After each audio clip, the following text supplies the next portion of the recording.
Hello दोस्तों, स्वागत है आपके अपने YouTube channel BK physics master में। और हाजिर हूँ क्लास 12 फिजिक्स 2024 के लिए बहुत ही इम्पोर्टेंट क्वेश्चन लेकर, जो कि है चुंबकीय क्षेत्र की दिशा ज्ञात करने के नियम। और आज हम पहला नियम पढ़ेंगे, दाएं हाथ की हथेली का नियम। तो बहुत ही शानदार वीडियो होने वाली है। आपको एक एक पॉइंट इसका समझ में आने वाला है, बिल्कुल रट जाएगा ये नियम। तो वीडियो को पूरा ज़रूर देखिएगा, पसंद आए तो लाइक और हमारे चैनल को भी सब्सक्राइब करना ना भूलिएगा। चलिए देखते हैं दाएं हाथ की हथेली का नियम क्या होता है।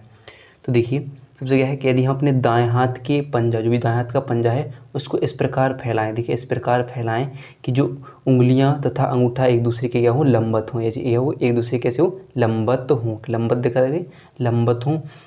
और अंगूठा क्या होगा, जो अंगूठा क्या होगा, चालक में बहने वाली धारा की दिशा में होगा। और जो उंगलियां होंगी वो एक ऐसे बिंदु की ओर प्रदर्शित करेंगी कि देखिए कि जो उंगलियां उस बिंदु की ओर संकेत करेंगी, यानी क्या करेंगी, संकेत करें कि जिस पर चुंबकीय क्षेत्र की दिशा हमें ज्ञात करनी हो। और वो क्या होगी, ज्ञात करनी हो तो चुंबकीय क्षेत्र की दिशा हथेली के लंबवत बाहर की ओर होगी। बस हमें क्या करना है कि यदि हम अपने दाएं हाथ के पंजे और उसकी उंगलियों को इस प्रकार फैलाएं कि वे एक दूसरे के लंबवत रहें। अंगूठा चालक में बहने वाली धारा की दिशा में होगा और जो उंगलियां होंगी वो उस बिंदु की ओर संकेत करेंगी जहां पर, यानी किस दिशा में, उसके लंबवत। चुंबकीय क्षेत्र की दिशा कहाँ पर होती, हथेली के लंबवत बाहर की ओर होगी। तो यहाँ पर देख सकते हैं कि यदि हम क्या होगा, यदि हम दाएं हाथ का पंजा फैलाकर इस प्रकार रखें कि उंगलियां अंगूठे के लंबवत ऐसे रहें कि अंगूठा चालक में बहने वाली धारा की दिशा में, तथा फैली हुई उंगलियां उस बिंदु की ओर संकेत करें जिस पर चुंबकीय क्षेत्र की दिशा ज्ञात करनी है। तो चुंबकीय क्षेत्र की दिशा हथेली के लंबवत बाहर की ओर होगी। जैसे यहाँ पर देख सकते हैं कि क्या फैलाया हमने, एक दाएं हाथ का पंजा फैलाया। दाएं हाथ के पंजा फैलाने पर क्या किया कि जो अंगूठा है और उसके सामने वाली उंगलियां एक दूसरे की लंबवत हैं। और अंगूठा किसकी ओर संकेत कर रहा है, धारा की दिशा की ओर संकेत कर रहा है। किसकी ओर, धारा की दिशा की ओर संकेत कर रहा है। ठीक है, धारा की दिशा की ओर संकेत करता है। और जो उंगलियां हैं वो किसकी ओर, जो एक बिंदु पी है, नहीं किसके, चुंबकीय क्षेत्र, चुंबकीय क्षेत्र जहाँ पर चुंबकीय क्षेत्र की दिशा ज्ञात करनी है वहाँ पर उस बिंदु की ओर संकेत कर रहा है जहाँ पर चुंबकीय क्षेत्र की दिशा ज्ञात करनी है। तो चुंबकीय क्षेत्र की दिशा हथेली की कहाँ पर होगी, लंबवत बाहर की ओर होगी।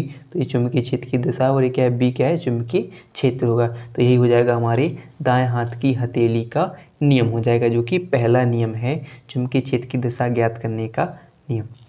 अगला देखते हैं। अगला नियम देखिए, मैक्सवेल के दाएं हाथ का नियम। क्या है, मैक्सवेल के दाएं हाथ का नियम। तो इसमें क्या है कि यदि हम दाएं हाथ के चालक, यानी दाएं हाथ में चालक को इस प्रकार पकड़ें कि अंगूठा धारा की दिशा में हो, तो मुड़ी हुई उंगलियां चालक के परिता चुंबकीय बल रेखाओं की दिशा को व्यक्त करता है। यानी कैसे पकड़ें, यदि हमें किसी चालक को इस प्रकार पकड़ें कि जो अंगूठा किसकी दिशा में हो, अंगूठा जो किसकी दिशा को प्रदर्शित करे, धारा की दिशा को प्रदर्शित करे। किसकी दिशा को, धारा की दिशा को प्रदर्शित करे। और ये मुड़ी हुई उंगलियां जो इस चालक की जो चुंबकीय क्षेत्र के जो चालक तार है, जो चालक में परिता चुंबकीय क्षेत्र की बल रेखाएं, देखिए चुंबकीय बल रेखाओं, यानी चुंबकीय क्षेत्र में जो उत्पन्न बल रेखाएं हैं उसको प्रदर्शित करेंगे। तो क्या होता है दाएं हथेली का नियम, कि यदि हम किसी चालक को इस प्रकार पकड़ें कि उंगलियां क्या हो, चालक पर लिपटी हो और अंगूठा कैसा हो, धारा की दिशा में हो, और लिपटी हुई उंगलियां चुंबकीय क्षेत्र की दिशा को, यानी चुंबकीय बल रेखाओं की दिशा को प्रदर्शित करेंगी और अंगूठा धारा की दिशा को प्रदर्शित करेंगी। तो ये हो जाएगा मैक्सवेल के दाएं हाथ का नियम हो जाएगा। ठीक है, तो यदि हम दाएं हाथ में चालक को इस प्रकार पकड़ें कि अंगूठा धारा की दिशा में, तो मुड़ी हुई उंगलियां चालक के परिता चुंबकीय बल रेखाओं की दिशा को व्यक्त करेंगी। ये हो जाएगा। तो यहाँ पर देख सकते हैं कि हमने बताया कि अंगूठा किसमें, धारा की दिशा में है, और ये मुड़ी हुई उंगलियां हैं जो किसकी दिशा पे, देखो यहाँ पर दिशा दिख रहे हैं, किसकी दिशा को प्रदर्शित कर रहे हैं, चुंबकीय बल रेखाओं की दिशा को प्रदर्शित करती है। ठीक है, अगर वीडियो पसंद आई हो तो वीडियो को लाइक और चैनल को भी सब्सक्राइब करना ना भूलिएगा।